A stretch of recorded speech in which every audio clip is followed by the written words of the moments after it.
নমস্কাৰ সকলোকে মোৰ অন্য এটা ভিডিঅ'লৈ আপোনালোক সকলোকে স্বাগতম জনাইছোঁ।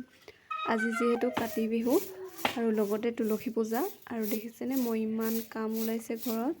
ৰাতিপুৱাৰ পৰা ঘৰ চাফা কৰি কামৰ একদম আজৰি নাই। এয়া গা পা ধুই ল'লোঁ, লগতে বুটখিনি তিয়াই লৈছোঁ যিহেতু গধূলিকৈ পূজা পাতিম আৰু লগতে ভাত পানী খাই বৈ লৈছোঁ। এয়া আজি ভাতৰ লগত আছিল লেটা মুগা। এয়া দেখিছেনে মা ধান চাব যাব ওলাইছে মাত লগাবলৈ, আৰু মই সুধি আছোঁ ধান কিয় চাই। আপোনালোকেও যদি নাজানে শুনি লওক, যদি আমাৰ মাতকো বেছিকৈ জানে যে ধান কিয় চায়গৈ তেতিয়াহ'লে কমেণ্ট কৰি জনাই দিব।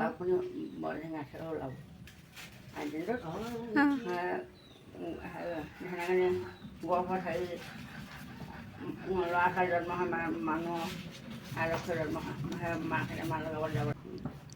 আচ্ছা,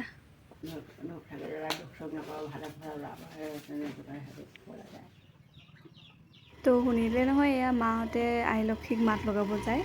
আৰু আপোনালোকৰ সেইফালে কাতি বিহু ধান চাব যায় নে নাযায় কমেণ্ট কৰি জনাব। আৰু এয়া মই মাহঁতে যোৱাৰ পাছত তুলসী তলটো অলপ মুচি ল'লোঁ যিহেতু ৰাতিলৈ পূজা কৰিম। আৰু এয়া দেখিছেনে তুলসীজোপা ইমান ডাঙৰ হ'ল, একদম মৰহি গৈছে। লগতে অলপ পাত চাত কাটি ল'লোঁ, মই যিহেতু তুলসী পূজা কৰিম সেইটো কাৰণে পাত কাটিলোঁ। আৰু এয়া ফুল বুটলি আছোঁ।